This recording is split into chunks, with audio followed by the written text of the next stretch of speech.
Paper 5. God's relation to the individual. If the finite mind of man is unable to comprehend how so great and so majestic a God as the Universal Father can descend from his eternal abode in infinite perfection to fraternize with the individual human creature, then must such a finite intellect rest assurance of divine fellowship upon the truth of the fact that an actual fragment of the living God resides within the intellect of every normal-minded and morally conscious Urantia mortal.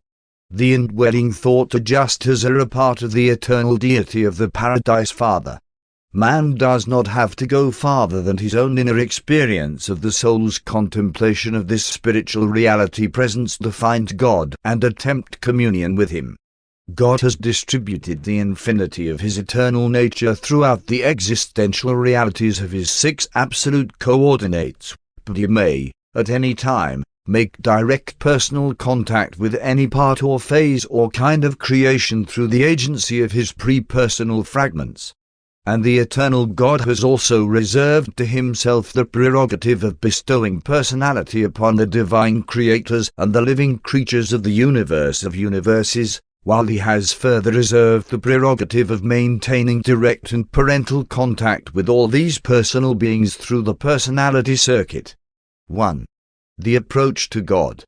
The inability of the finite creature to approach the infinite Father is inherent, not in the Father's aloofness, but in the finiteness and material limitations of created beings. The magnitude of the spiritual difference between the highest personality of universe existence and the lower groups of created intelligences is inconceivable. Were it possible for the lower orders of intelligence to be transported instantly into the presence of the Father himself, they would not know they were there. They would there be just as oblivious of the presence of the Universal Father as where they now are. There is a long, long road ahead of mortal man before he can consistently and within the realms of possibility ask for safe conduct into the paradise presence of the Universal Father. Spiritually, man must be translated many times before he can attain a plane that will yield the spiritual vision which will enable him to see even any one of the 7 master spirits. Our Father is not in hiding. He is not in arbitrary seclusion. He has mobilized the resources of divine wisdom in a never-ending effort to reveal himself to the children of his universal domains. There is an infinite grandeur and an inexpressible generosity connected with the majesty of his love which causes him to yearn for the association of every created being who can comprehend, love, or approach him. And it is, therefore, the limitations inherent in you, inseparable from your finite personality and material existence, that determine the time and place and circumstances in which you may achieve the goal of the journey of mortal ascension and stand in the presence of the Father at the center of all things. Although the approach to the paradise presence of the Father must await your attainment of the highest finite levels of spirit progression, you should rejoice in the recognition of the ever-present possibility of immediate communion with the bestowal spirit of the Father so intimately associated with your inner soul and your spiritualizing self. The mortals of the realms of time and space may differ greatly in innate abilities and intellectual endowment. They may enjoy environments exceptionally favorable to social advancement and moral progress, or they may suffer from the lack of almost every human aid to culture and supposed advancement in the arts of civilization. But the possibilities for spiritual progress in the ascension career are equal to all. Increasing levels of spiritual insight and cosmic meanings are attained quite independently of all such socio-moral differentials of the diversified material environments on the evolutionary worlds. However, Urantia mortals may differ in their intellectual, social, economic, and even moral opportunities and endowments, forget not that their spiritual endowment is uniform and unique.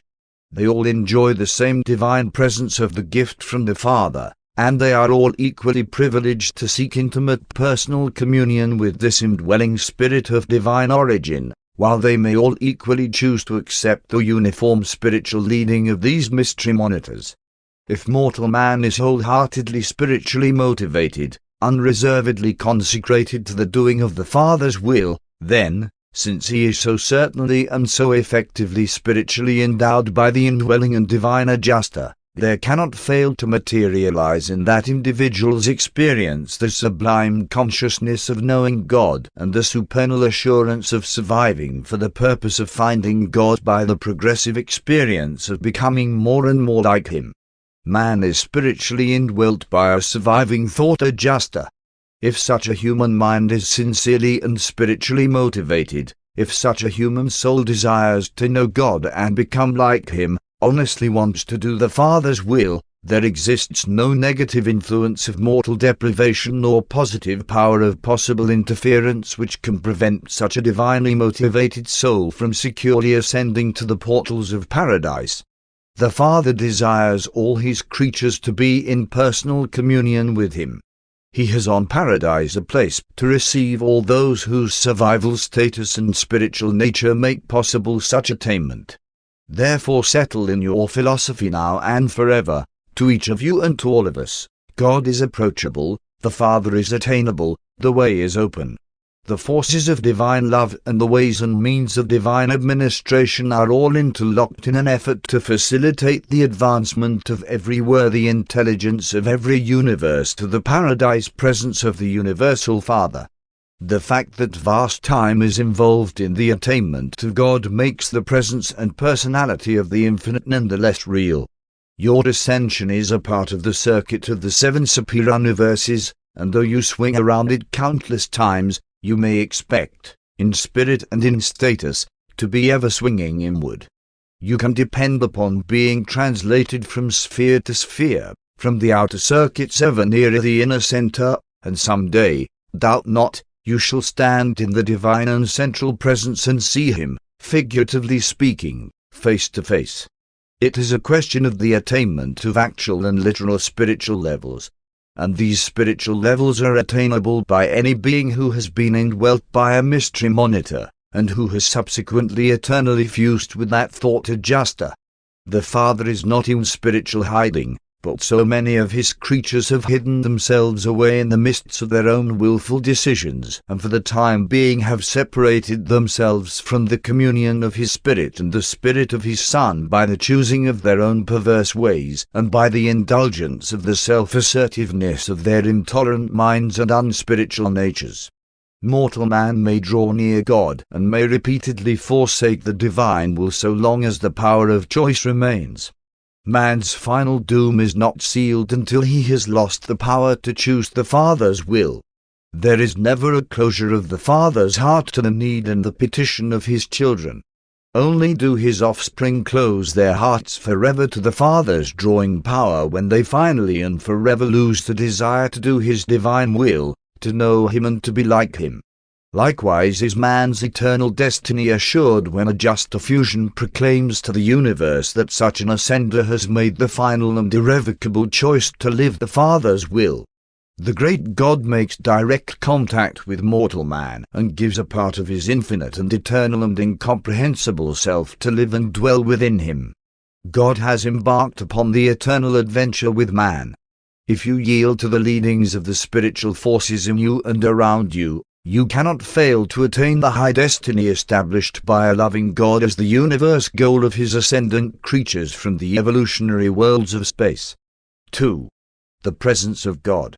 The physical presence of the infinite is the reality of the material universe. The mind presence of Deity must be determined by the depth of individual intellectual experience and by the evolutionary personality level.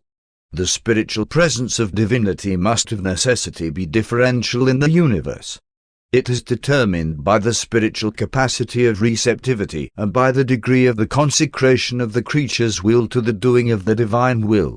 God lives in every one of His spirit-born sons. The paradise sons always have access to the presence of God, the right hand of the Father, and all of His creature personalities have access to the bosom of the Father. This refers to the personality circuit, whenever, wherever, and however contacted, or otherwise entails personal, self-conscious contact and communion with the universal Father, whether at the central abode or at some other designated place, as on one of the 7 sacred spheres of paradise. The divine presence cannot, however, be discovered anywhere in nature or even in the lives of God-knowing mortals so fully and so certainly as in your attempted communion with the indwelling mystery monitor, the paradise thought adjuster. What a mistake to dream of God far off in the skies when the Spirit of the Universal Father lives within your own mind. It is because of this God fragment that indwells you that you can hope, as you progress in harmonizing with the adjuster's spiritual leadings, more fully to discern the presence and transforming power of those other spiritual influences that surround you and impinge upon you but do not function as an integral part of you. The fact that you are not intellectually conscious of close and intimate contact with the indwelling adjuster does not in the least disprove such an exalted experience. The proof of fraternity with the divine adjuster consists wholly in the nature and extent of the fruits of the Spirit which are yielded in the life experience of the individual believer. By their fruits you shall know them. It is exceedingly difficult for the meagerly spiritualized, material mind of mortal man to experience marked consciousness of the spirit activities of such divine entities as the paradise adjusters. As the soul of joined mind and adjuster creation becomes increasingly existent, there also evolves a new phase of soul consciousness which is capable of experiencing the presence, and of recognizing the spirit leadings and other supermaterial activities, of the mystery monitors. The entire experience of adjuster communion is one involving moral status, mental motivation, and spiritual experience. The self-realization of such an achievement is mainly, though not exclusively, limited to the realms of soul consciousness, but the proofs are forthcoming and abundant in the manifestation of the fruits of the Spirit in the lives of all such inner spirit contactors. 3. True worship. Though the paradise deities, from the universe standpoint, are as one, in their spiritual relations with such beings as inhabit Urantia, they are also three distinct and separate persons. There is a difference between the Godheads in the matter of personal appeals, communion, and other intimate relations. In the highest sense, we worship the Universal Father and Him only. True, we cannot do worship the Father as He is manifested in His Creator sons, but it is the Father, directly or indirectly, who is worshipped and adored. Supplications of all kinds belong to the realm of the Eternal Son and the Son's spiritual organization. Prayers, all formal communications, everything except adoration and worship of the Universal Father, are matters that concern a local universe. They do not ordinarily proceed out of the realm of the jurisdiction of a Creator Son. But worship is undoubtedly inserted and dispatched to the person of the Creator by the function of the Father's personality circuit. We further believe that such registry of the homage of an adjuster and indwelt creature is facilitated by the Father's Spirit presence. There exists a tremendous amount of evidence to substantiate such a belief, and one know that all orders of Father fragments are empowered to register the bona fide adoration of their subjects acceptably in the presence of the Universal Father. The adjusters undoubtedly also utilize direct pre-personal channels of communication with God, and they are likewise able to utilize the spirit gravity circuits of the Eternal Son. Worship is for its own sake. Prayer embodies a self or creature interest element. That is the great difference between worship and prayer. There is absolutely no self-request or other element of personal interest in true worship. We simply worship God for what we comprehend Him to be. Worship asks nothing and expects nothing for the worshipper. We do not worship the Father because of anything we may derive from such veneration. We render such devotion and engage in such worship as a natural and spontaneous reaction to the recognition of the Father's matchless personality and because of His lovable nature and adorable attributes. The moment the element of self-interest intrudes upon worship, that instant devotion translates from worship to prayer and more appropriately should be directed to the person of the Eternal Son or the Creator Son. But in practical religious experience there exists no reason why prayer should not be addressed to God the Father as a part of true worship. When you deal with the practical affairs of your daily life, you are in the hands of the Spirit personalities having origin in the third source and center. You are cooperating with the agencies of the conjoined actor. And so it is, you worship God, pray to, and commune with, the Son, and work out the details of your earthly sojourn in connection with the intelligences of the infinite Spirit operating on your world and throughout your universe. The Creator or Sovereign Sons who preside over the destinies of the local universes stand in the place of both the Universal Father and the Eternal Son of Paradise. These Universe Sons receive, in the name of the Father, the adoration of worship and give ear to the pleas of their petitioning subjects throughout their respective creations. To the children of a local universe, Michael's Son is, to all practical intents and purposes, God. He is the local universe personification of the Universal Father and the Eternal Son. The Infinite Spirit maintains personal contact with the children of these realms through the Universe Spirits, the administrative and creative associates of the Paradise Creator Sons. Sincere worship connotes the mobilization of all the powers of the human personality under the dominance of the evolving soul and subject to the divine directionization of the associated thought adjuster. The mind of material limitations can never become highly conscious of the real significance of true worship. Man's realization of the reality of the worship experience is chiefly determined by the developmental status of his evolving immortal soul. The spiritual growth of the soul takes place wholly independently of the intellectual self-consciousness. The worship experience consists in the sublime attempt of the betrothed adjuster to communicate to the Divine Father the inexpressible longings and the unutterable aspirations of the human soul, the conjoint creation of the God-seeking mortal mind and the God-revealing immortal adjuster. Worship is, therefore, the act of the material mind's assenting to the attempt of its spiritualizing self, under the guidance of the associated spirit, to communicate with God as a faith son of the Universal Father. The mortal mind consents to worship. The immortal soul craves and initiates worship. The divine adjuster present conducts such worship in behalf of the mortal mind and the evolving immortal soul. True worship, in the last analysis, becomes an experience realized on four cosmic levels: the intellectual, the moral, the spiritual, and the personal, the consciousness of mind, soul, and spirit, and their unification in personality. 4. God in religion. The morality of the religions of evolution drives men forward in the God quest by the motive power of fear. The religions of revelation allure men to seek for a God of love because they crave to become like Him. But religion is not merely a passive feeling of absolute dependence and surety of survival. It is a living and dynamic experience of divinity attainment predicated on humanity service. The great and immediate service of true religion is the establishment of an enduring unity in human experience, a lasting peace and a profound assurance. With primitive man, even polytheism is a relative unification of the evolving concept of deity. Polytheism is monotheism in the making. Sooner or later, God is destined to be comprehended as the reality of values, the substance of meanings, and the life of truth. God is not only the determiner of destiny, He is man's eternal destination. All non-religious human activities seek to bend the universe to the distorting service of self. The truly religious individual seeks to identify the self with the universe and then to dedicate the activities of this unified self to the service of the universe family of fellow beings, human and superhuman.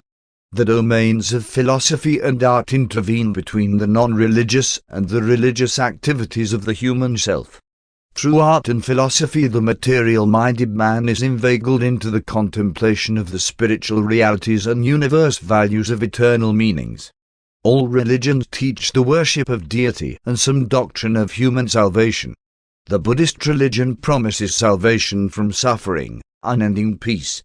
The Jewish religion promises salvation from difficulties, prosperity predicated on righteousness.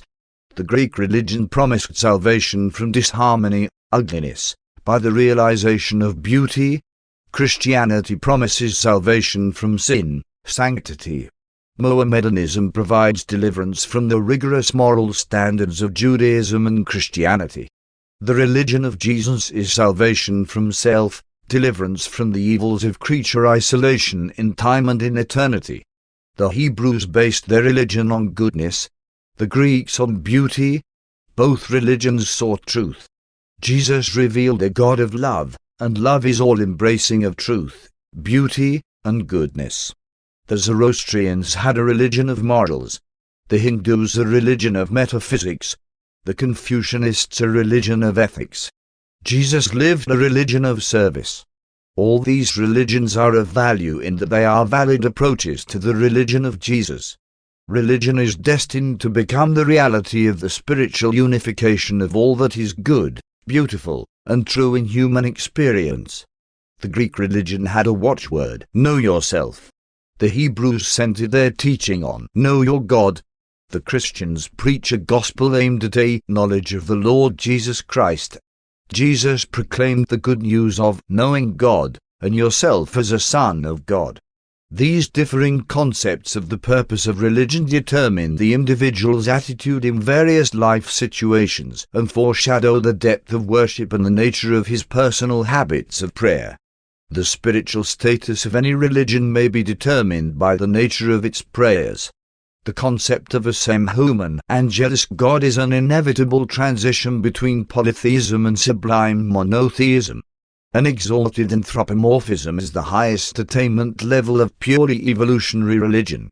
Christianity has elevated the concept of anthropomorphism from the ideal of the human to the transcendent and divine concept of the person of the glorified Christ.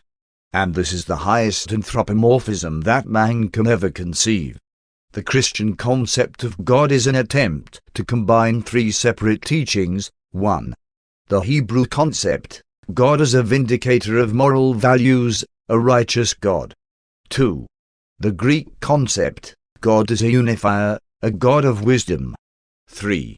Jesus' concept, God as a living friend, a loving Father, the divine presence.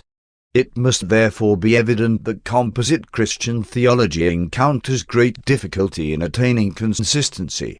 This difficulty is further aggravated by the fact that the doctrines of early Christianity were generally based on the personal religious experience of three different persons, Philo of Alexandria, Jesus of Nazareth, and Paul of Tarsus. In the study of the religious life of Jesus, view him positively. Think not so much of his sinlessness as of his righteousness, his loving service. Jesus upstepped the passive love disclosed in the Hebrew concept of the Heavenly Father to the higher active and creature-loving affection of a God who is the Father of every individual, even of the wrongdoer. 5. The consciousness of God. Morality has its origin in the reason of self-consciousness. It is superanimal but wholly evolutionary. Human evolution embraces in its unfolding all endowments antecedent to the bestowal of the adjusters and to the pouring out of the Spirit of truth. But the attainment of levels of morality does not deliver man from the real struggles of mortal living. Man's physical environment entails the battle for existence. The social surroundings necessitate ethical adjustments. The moral situations require the making of choices in the highest realms of reason. The spiritual experience, having realized God, demands that man find him and sincerely strive to be like him. Religion is not grounded in the facts of science, the obligations of society, the assumptions of philosophy, or the implied duties of morality. Religion is an independent realm of human response to life situations and is unfailingly exhibited at all stages of human development which are post-moral. Religion may permeate all four levels of the realization of values and the enjoyment of universe fellowship, the physical or material level of self-preservation, the social or emotional level of fellowship, the moral or duty level of reason, the spiritual level of the consciousness of universe fellowship through divine worship. The fact-seeking scientist conceives of God as the first cause, a God of force.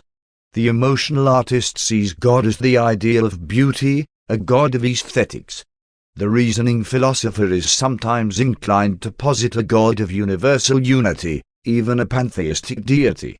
The religionist of faith believes in a God who fosters survival, the Father in heaven, the God of love. Moral conduct is always an antecedent of evolved religion and a part of even revealed religion, but never the whole of religious experience. Social service is the result of moral thinking and religious living. Morality does not biologically lead to the higher spiritual levels of religious experience. The adoration of the abstract beautiful is not the worship of God. Neither is exaltation of nature nor the reverence of unity the worship of God. Evolutionary religion is the mother of the science, art, and philosophy which elevated man to the level of receptivity to revealed religion, including the bestowal of a justice and the coming of the Spirit of truth. The evolutionary picture of human existence begins and ends with religion, albeit very different qualities of religion, one evolutional and biological, the other revelational and periodical. And so, while religion is normal and natural to man, it is also optional. Man does not have to be religious against his will. Religious experience, being essentially spiritual, can never be fully understood by the material mind. Hence the function of theology, the psychology of religion. The essential doctrine of the human realization of God creates a paradox in finite comprehension. It is well nigh impossible for human logic and finite reason to harmonize the concept of divine immanence, God within and a part of every individual, with the idea of God's transcendence, the divine domination of the universe of universes. These two essential concepts of deity must be unified in the faith grasp of the concept of the transcendence of a personal God and in the realization of the indwelling presence of a fragment of the God in order to justify intelligent worship and validate the hope of personality survival. The difficulties and paradoxes of religion are inherent in the fact that the realities of religion are utterly beyond the mortal capacity for intellectual comprehension. Mortal man secures three great satisfactions from religious experience, even in the days of his temporal sojourn on earth. 1. Intellectually he acquires the satisfactions of a more unified human consciousness. 2. Philosophically he enjoys the substantiation of his ideals of moral values. 3. Spiritually he thrives in the experience of divine companionship, in the spiritual satisfactions of true worship. God consciousness, as it is experienced by an evolving mortal of the realms, must consist of three varying factors, three differential levels of reality realization. There is first the mind consciousness, the comprehension of the idea of God. Then follows the soul consciousness, the realization of the ideal of God. Last, dawns the spirit consciousness, the realization of the spirit reality of God. By the unification of these factors of the divine realization, no matter how incomplete, the mortal personality at all times overspreads all conscious levels with the realization of the personality of God. In those mortals who have attained the core of the finality, all this will in time lead to the realization of the supremacy of God and may subsequently eventuate in the realization of the ultimacy of God, some phase of the absolute superconsciousness of the Paradise Father. The experience of God consciousness remains the same from generation to generation, but with each advancing epoch in human knowledge the philosophic concept and the theologic definitions of God must change. God knowingness, religious consciousness, is a universe reality, but no matter how valid real religious experience is, it must be willing to subject itself to intelligent criticism and reasonable philosophic interpretation. It must not seek to be a thing apart in the totality of human experience. Eternal survival of personality is wholly dependent on the choosing of the mortal mind, whose decisions determine the survival potential of the immortal soul. When the mind believes God and the soul knows God, and when, with the fostering adjuster, they all desire God, then is survival assured. Limitations of intellect, curtailment of education, deprivation of culture, impoverishment of social status, even inferiority of the human standards of morality resulting from the unfortunate lack of educational, cultural, and social advantages, cannot invalidate the presence of the Divine Spirit in such unfortunate and humanly handicapped but believing individuals. The indwelling of the mystery monad constitutes the inception and ensures the possibility of the potential of growth and survival of the immortal soul. The ability of mortal parents to procreate is not predicated on their educational, cultural, social, or economic status. The union of the parental factors under natural conditions is quite sufficient to initiate offspring. A human mind discerning right and wrong and possessing the capacity to worship God, in union with the divine adjuster, is all that is required in that mortal to initiate and foster the production of his immortal soul of survival qualities. If such a spirit-endowed individual seeks God and sincerely desires to become like Him, honestly elects to do the will of the Father in heaven. 6. The God of Personality. The Universal Father is the God of personalities. The domain of universe personality, from the lowest mortal and material creature of personality status to the highest persons of created dignity and divine status, has its center and circumference in the Universal Father. God the Father is the bestower and the conservator of every personality. And the Paradise Father is likewise the destiny of all those finite personalities who wholeheartedly choose to do the divine will, those who love God and long to be like Him. Personality is one of the unsolved mysteries of the universes. We are able to form adequate concepts of the factors entering into the make-up of various orders and levels of personality, but we do not fully comprehend the real nature of the personality itself. We clearly perceive the numerous factors which, when put together, constitute the vehicle for human personality, but we do not fully comprehend the nature and significance of such a finite personality.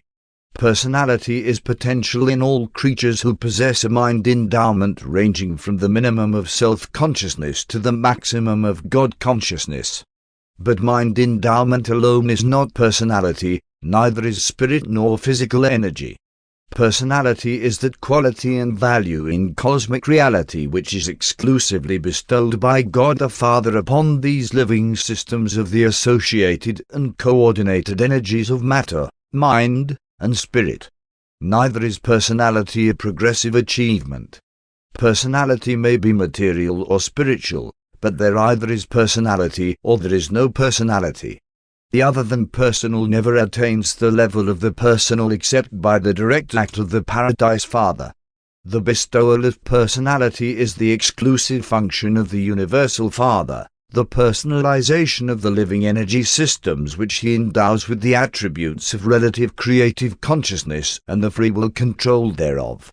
There is no personality apart from God the Father, and no personality exists except for God the Father. The fundamental attributes of human selfhood, as well as the absolute adjuster nucleus of the human personality, are the bestowals of the Universal Father, acting in His exclusively personal domain of cosmic ministry. The adjusters of pre-personal status indwell numerous types of mortal creatures, thus ensuring that these same beings may survive mortal death to personalize as Urantia creatures with the potential of ultimate spirit attainment. 4. When such a creature mind of personality endowment is indwelt by a fragment of the Spirit of the Eternal God, the pre-personal bestowal of the Personal Father, then does this finite personality possess the potential of the Divine and the Eternal and aspire to a destiny akin to the ultimate, even reaching out for a realization of the Absolute. Capacity for divine personality is inherent in the pre-personal adjuster. Capacity for human personality is potential in the cosmic mind endowment of the human being. But the experiential personality of mortal man is not observable as an active and functional reality until after the material life vehicle of the mortal creature has been touched by the liberating divinity of the Universal Father, being thus launched upon the seas of experience as a self-conscious and a relatively self-determinative and self-creative personality. The material self is truly and unqualifiedly personal. The material self has personality and identity, temporal identity. The pre-personal spirit adjuster also has identity, eternal identity. This material personality and this spirit pre-personality are capable of so uniting their creative attributes as to bring into existence the surviving identity of the immortal soul. Having thus provided for the growth of the immortal soul, and having liberated man's inner self from the fetters of absolute dependence on antecedent causation, the Father stands aside. Now, man having thus been liberated from the fetters of causation response, at least as pertains to eternal destiny, and provision having been made for the growth of the immortal self, the soul, it remains for man himself to will the creation or to inhibit the creation of this surviving and eternal self which is his for the choosing. No other being, force, creator, or agency in all the wide universe of universes can interfere to any degree with the absolute sovereignty of the mortal free will, as it operates within the realms of choice, regarding the eternal destiny of the personality of the choosing mortal. As pertains to eternal survival, God has decreed the sovereignty of the material and mortal will, and that decree is absolute. The bestowal of creature personality confers relative liberation from slavish response to antecedent causation, and the personalities of all such moral beings, evolutionary or otherwise, are centered in the personality of the Universal Father. They are ever drawn towards his paradise presence by that kinship of being which constitutes the vast and universal family circle and fraternal circuit of the eternal God. There is a kinship of divine spontaneity in all personality. The personality circuit of the universe of universes is centered in the person of the Universal Father, and the Paradise Father is personally conscious of, and in personal touch with, all personalities of all levels of self-conscious existence. And this personality consciousness of all creation exists independently of the mission of the thought adjusters. As all gravity is circuited in the Isle of Paradise, as all mind is circuited in the conjoint actor and all spirit in the eternal Son, so is all personality circuited in the personal presence of the Universal Father. And this circuit unerringly transmits the worship of all personalities to the original and eternal personality. Concerning those personalities who are not adjuster indwelt, the attribute of choice liberty is also bestowed by the Universal Father, and such persons are likewise embraced in the great circuit of divine love, the personality circuit of the Universal Father. God provides for the sovereign choice of all true personalities. No personal creature can be coerced into the eternal adventure. The portal of eternity opens only in response to the free will choice of the free will sons of the God of free will. And this represents my efforts to present the relation of the living God to the children of time. And when all is said and done, one can do nothing more helpful than to reiterate that God is your universe Father, and that you are all his planetary children. This is the fifth and last of the series presenting the narrative of the Universal Father by a divine counselor of Uversa.